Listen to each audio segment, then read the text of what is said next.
Hyros here.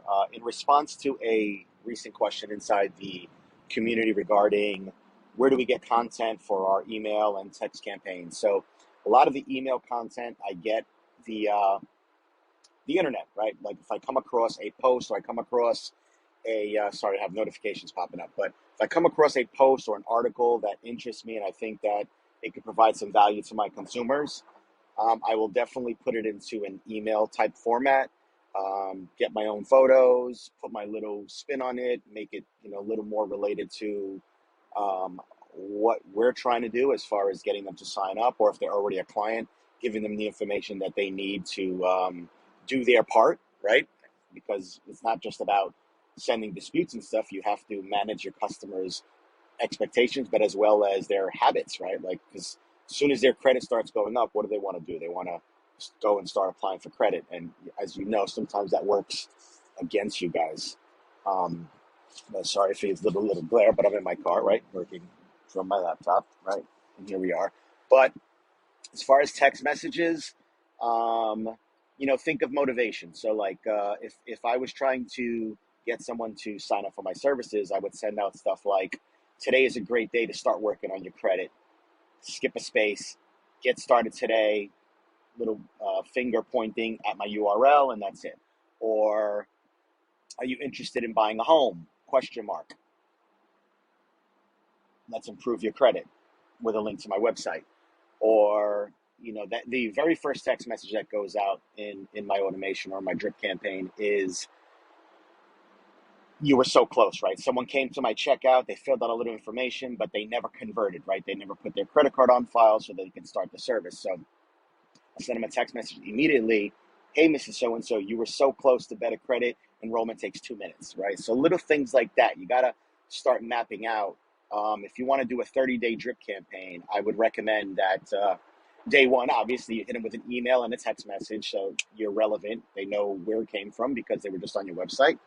And then I would kind of space things out. So maybe tomorrow I'll hit them with a text message. The following day I'll hit them with another email. But I won't make these emails salesy. I'll make them more like information, So I'll give them more credit tips, or I'll state some law. Consumers have rights. You can simply, read this article that explains what you can do as a consumer to improve your credit. Then I want to go to 7 days, and then I want to go to a text message, and then I want to go another 7 days, and then I'll do a text message, in between. So kind of map out how often or how frequent you would want to hit your consumers. And we're all consumers too. Like, we get emails, when we opt in for things, we get emails all the time. If you have Credit Karma, you're constantly getting emails from Credit Karma. So think about their emails. A lot of times they're sending you emails to check your Credit Karma, check your scores, or congratulate you on a score increase, or, hey, apply for this credit card. It looks like you're there. Credit Karma, you could even do an article about Credit Karma, and how they take consumer data and sell it to banks, right?